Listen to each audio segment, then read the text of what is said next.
What is up, guys? Today we are back with a brand new Pokemon Go countdown video. Today we're going to be talking about achievements and how I think they're going to be implemented within the game. Let's get right into it. So first off, I want to say that I think they're going to split it up into two types of achievements. One of them is going to be like a badge system for just Pokemon, and one of them is going to be like the Ingress system for achievements for just trainers.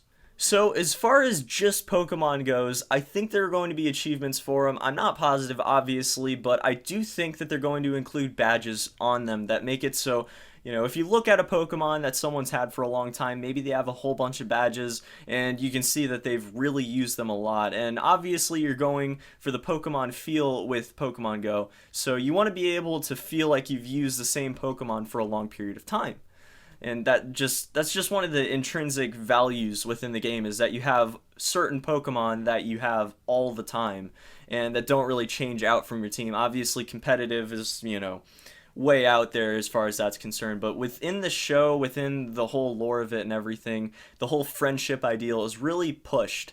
So I do feel like they're going to have badges of some sort to be able to quantify achievement with certain Pokemon. So I know what you're thinking. You're probably thinking right now that there aren't a whole lot of things that you could probably quantify to an achievement for a certain Pokemon, and I think that that's really the wrong way to think about it. I think that there are going to be ways that you can quantify how many battles you've won, how many raid bosses you've defeated, what raid bosses you've defeated, depending on how significant that is. And we're going to talk about raid bosses in another video, obviously.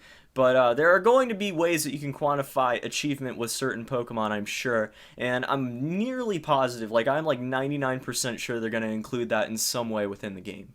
So as far as trainer-based achievements go, I do think they're going to borrow pretty heavily from Ingress, and I have some reasons why. So if you don't already know, Ingress has a large and expansive achievement system, and basically it takes a ridiculous amount of time to get the achievements in it, at least at their final form. So each achievement has like tiers that they go in.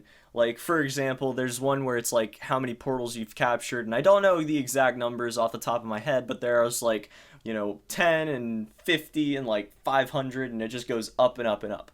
And there are like 5 different tiers for achievements. I could totally see them adding that in for Pokemon Go.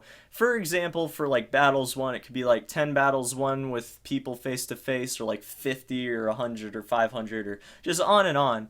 And they could also do that for the Pokedex, for like however many you've caught all the way up to completing the Pokedex. They could do it for how many forts you've encountered and how many forts you've taken over, or consecutive days controlling a fort, especially if it does work in the way that we discussed in the last video. So obviously I don't have a lot to go off of as far as speculating on achievements is concerned when you're considering the actual information we've got, but I do think that they're going to borrow pretty heavily from Ingress, so I can make speculation based off of that. And, I mean, John Hank did say that he was going to include as much of the original Pokemon experience as he could into the game, so it would make sense that there would be badges of some sort within it. But that's gonna be about it for this one, guys. Hope you have a fantastic day. Hope I see you all back here tomorrow for the next countdown video. Until then, peace.